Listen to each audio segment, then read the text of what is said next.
Hello, this is Enterprise News Headlines. I am Angela Akman. Vice President Yemi Osinbajo has urged major cement manufacturers to drive towards reduction in cement price as a means of boosting infrastructure development in the country. Osibanjo gave the charge at the inauguration of the $350 million BUA Cement Plant at Kalambaina, Sokoto State. He said two things that require urgent attention in the cement industry was pricing and embracing usage of cement for constructing concrete roads across the country. Osibanjo added that this will also increase infrastructure assets from the current level of about 35% of gross domestic product to at least 75% by 2050.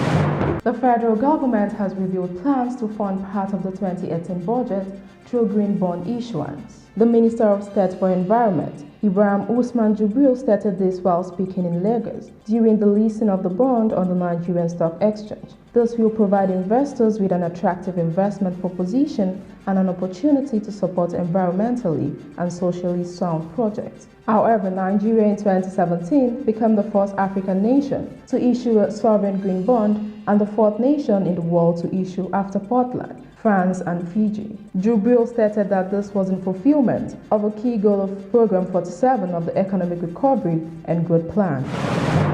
And in Africa, South African retailer ShopRite has taken over Mombasa's City Mall space that struggling retailer Nakumatt previously occupied.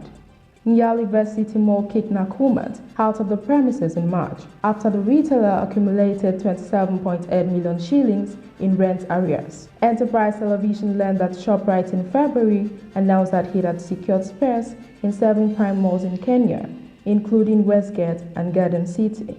ShopRite is set to compete with retailers such as Naivas and Carrefour as it expands to other malls after signing leases with building owners. However, Nakumatt has the largest regional retailer with 64 stores in Kenya, Uganda, and Rwanda before its rapid financial meltdown. Still on the African continent, Rwanda has officially joined Africa 50, a pan-African infrastructure platform that was created to bridge the infrastructure gap.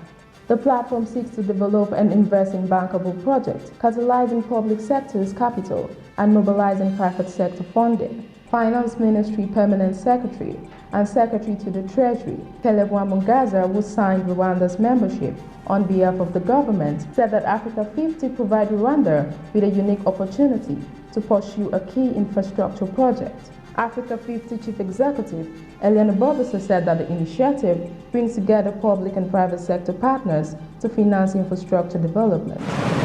And on the foreign scene, the G20 group of finance ministers has said trade tensions could undermine the global economy.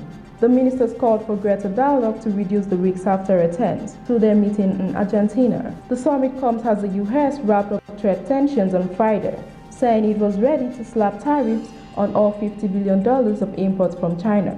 The G20 ministers said risks to growth over the short and medium term has increased, adding that this includes rising financial vulnerabilities, heightened trade and geopolitical tensions. French Minister Bruno Le Maire warned that trade war was now a reality at the 20G summit, adding that the current U.S. trade policy of imposing unilateral tariffs was based on the law of the jungle.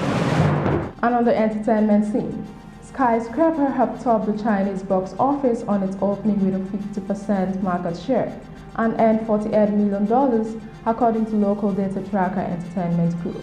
Despite being produced by the Wonder-owned Legendary Entertainment, the film is considered as a revenue-sharing quarter import and is distributed by the state-owned China Group and Hauser Distribution. The film rated 7.1 out of 10 on Wonder-owned M-Time ticketing and merchandise site and 6.6 on Dubai.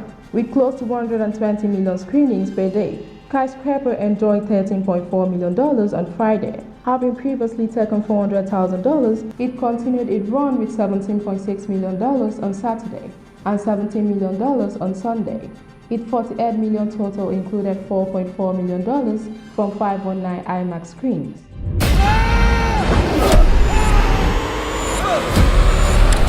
My family is the only thing that matters to me right now.